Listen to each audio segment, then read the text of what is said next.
આદરણીય પ્રાચાર્યશ્રી,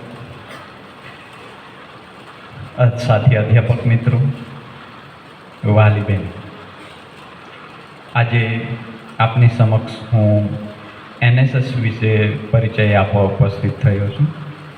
એનએસએસ શું છે, એનએસએસની કામગીરી શું છે અને એ શેના માટે કાર્ય કરે છે. એનએસએસ જે છે આપણી કોલેજની અંદર 2 યુનિટો ચાલે છે. જૂની વિદ્યાર્થીઓને કદાચ બધી જાણકારી હશે, નવી વિદ્યાર્થીઓ માટે થોડું નવું હશે.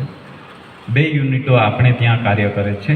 2 યુનિટોની અંદર 100 એટલે કે 200 વિદ્યાર્થીઓને આપણે એનરોલ કરીએ છીએ. અને યુનિટ 1ના પ્રોગ્રામ ઓફિસર તરીકે હું પોતે છું અને યુનિટ 2ના પ્રોગ્રામ ઓફિસર તરીકે ડૉક્ટર નમ્રતા સામાણી છે. આ યુનિટો 200-200માંથી આપણે ખાસ કેમ્પ માટે 50-50 એટલે કે 100 વિદ્યાર્થીઓની પસંદગી કરીએ છીએ. એનએસએસ જે છે એ શેના માટે કાર્ય કરે છે?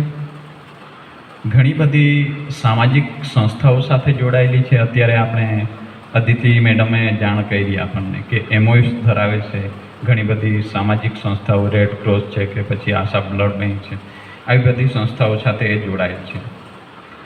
અને એનો ઉદ્દેશ્ય શું છે એનએસએસનું? વિદ્યાર્થીઓની સમાજ પ્રત્યે, રાષ્ટ્ર પ્રત્યે જે જવાબદારીઓ શું છે એ જવાબદારીઓને જાગૃત કરવાનું કાર્ય જે છે એ એનએસએસ કરે છે. એટલે કે એનએસએસ દ્વારા સમાજ સેવાથી શિક્ષા અને શિક્ષાથી સમાજ સેવા આ વસ્તુ કરવામાં આવે છે. તો વિદ્યાર્થીઓની અંદર જે મતલબ દેશને કંઈક આપવાની જે ભાવના છે, સમાજને કંઈક આપવાની જે ભાવના છે એ જાગૃત થાય અને સમાજની અંદર એ સેવા માટે હંમેશા તત્પર રહે એવી સેવા ભાવના, સંવેદનાને જગાડવાનું કાર્ય જે છે એ એનએસએસ દ્વારા કરવામાં આવે છે. એનએસએસ જે છે એ આપણી કોલેજની અંદર વિવિધ કાર્ય આપણે એનએસએસની અંદર કરીએ છીએ. સમાજ સેવાને લગતા કાર્યો હોય તો આપણે બ્લડ ડોનેટ કરીએ છીએ.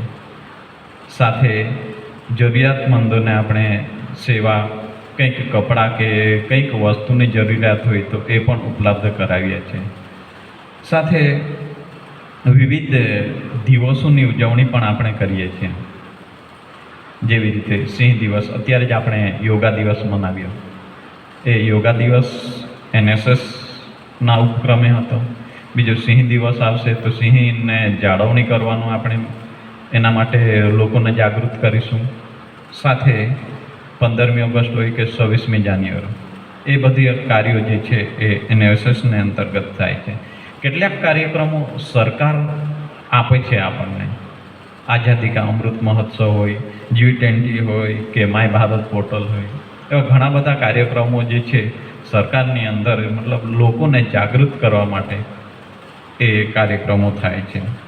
સ્વાસ્થ્ય સંબંધી કાર્યક્રમો હોય તો આપણે રક્ત પરીક્ષણ, CPR, દાંતની ચકાસણી, થેલેસેમિયા, આવા બધા કેમ્પો આપણે કોલેજની અંદર કરીએ છીએ અને વિદ્યાર્થીઓના સ્વાસ્થ્યનું પણ આપણે જોઈએ છીએ. કેટલાક આપણે માનસિક રીતે વિદ્યાર્થીઓને સ્ટ્રોંગ બનાવવા માટે પણ કાર્યક્રમ કરીએ છીએ. બીજું જનજાગૃતિ, આપણે અત્યારે જ નશામુક્તિનો કાર્યક્રમ કર્યો છે, મતદાન જાગૃતિનો કાર્યક્રમ કર્યો છે, પર્યાવરણ જાગૃતિ આદિ પણ આપણે એનએસએસની અંદર કરીએ છીએ. તો ઘણા બધા કાર્યક્રમો જે છે એ એનએસએસ કરે છે અને વિદ્યાર્થીઓને એમાં સતત એક્ટિવ પાર્ટિસિપેટ કરાવે છે. સાથે આપણે આ કેમ્પસ જોઈ રહ્યા છે, નયન સરે સવારમાં વાત કરી, ગ્રીન કેમ્પસ, હરિયાળું કેમ્પસ, લીલુંછમ થઈ ગયું છે. એ કેમ્પસની અંદર આપણે એને સફાઈ કરવાનું, એને જાળવણી કરવાનું પણ કાર્ય કરીએ છીએ. સાથે આપણે આ બિલ્ડિંગના ક્લાસરૂમોની પણ સફાઈ જે છે એ એનએસએસની અંદર કરીએ છીએ, જેના અંતર્ગત ગયા વર્ષે તો આપણે 10 રવિવાર સુધી સતત સેવા કરી હતી અને કેમ્પસને ચોખ્ખું કરવાનું કામ કર્યું હતું. એ નાગર સાહેબનું માર્ગદર્શન, નાગર સાહેબના વિઝનો અને નાગર સાહેબ એમાં ભળ ચડીને હિસ્સો લેતા હોય તો આપણે પણ લઈએ એવું આપણને પણ થાય. તો એના માર્ગદર્શન હેઠળ 10 રવિવાર સુધી આપણે સતત આને કેમ્પસની જાળવણી કરી હતી અને આપણે આ કેમ્પસને પ્લાસ્ટિક મુક્ત રાખીએ અને સ્વચ્છ રાખીએ, કેમ્પસ સારું લાગે, આપણને હરવા ફરવાનું ગમે એવું રાખીએ. આ કાર્યો પણ આપણે એનએસએસ દ્વારા કરીએ છીએ. હવે તો સ્વચ્છ હવાનો પણ કોન્સેપ્ટ સરકાર તરફથી આવેલો છે કે આપણે કરવાનું છે કે સ્વચ્છ હવા કેવી રીતે રાખી શકીએ, એના માટે પણ આપણે કાર્ય કરવાનું છે. તો આ બધા કાર્યક્રમો જે છે એ એનએસએસની અંદર થાય છે. સાથે જ એનએસએસ તરફથી વિદ્યાર્થી બહેનોને કેટલીક બહાર જવાની ઓપોર્ચ્યુનિટી મળે છે, જેની અંદર અત્યારે શર્મિષ્ઠા મેડમ વાત કરતા હતા, એનઆઈસી કેમ્પ અને આરડી કેમ્પ જેવા એનસીસીમાં થાય છે, તો એનએસએસમાં પણ આ આરડી કેમ્પો અને એનઆઈસી કેમ્પ થાય છે.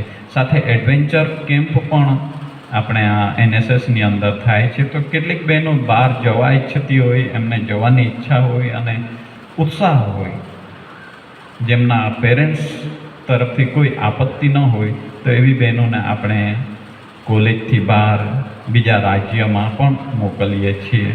તો આ બધી જે છે એ એનએસએસની કામગીરી છે અને એનએસએસની અંદર જોડાવા માટે સર્વ વિદ્યાર્થીઓને હું અપીલ કરું છું. સાથે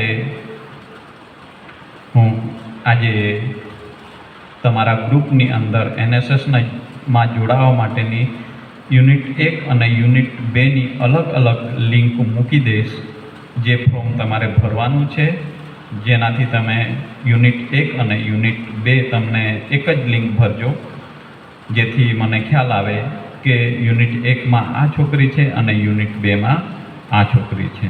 તો આજે તમારા ગ્રુપમાં એ લિંક આવી જશે. અને આવા જ આપણે સશક્તિકરણના કાર્યક્રમ, બીજી વાત કરું તો આજે એનએસએસ તરફથી મહિલા અને બાળ વિકાસ શાખા દ્વારા એક મહિલા સશક્તિકરણ પર કાર્યક્રમ યોજવામાં આવેલો છે, જે 12-20થી 21 સુધી રહેશે. મહિલા સશક્તિકરણ પર બાળ વિકાસ અને મહિલા શાખા તરફથી આપણે ત્યાં કાર્યક્રમ થવા જઈ રહ્યો છે. એ છેલ્લા ક્લાસમાં હશે, તો સર્વ વિદ્યાર્થીઓ એ કાર્યક્રમની અંદર આપણે ઉપસ્થિત રહીશું. જે અધ્યાપક મિત્રો ફ્રી હોય એ પણ અહીં ઉપસ્થિત રહે. ધન્યવાદ.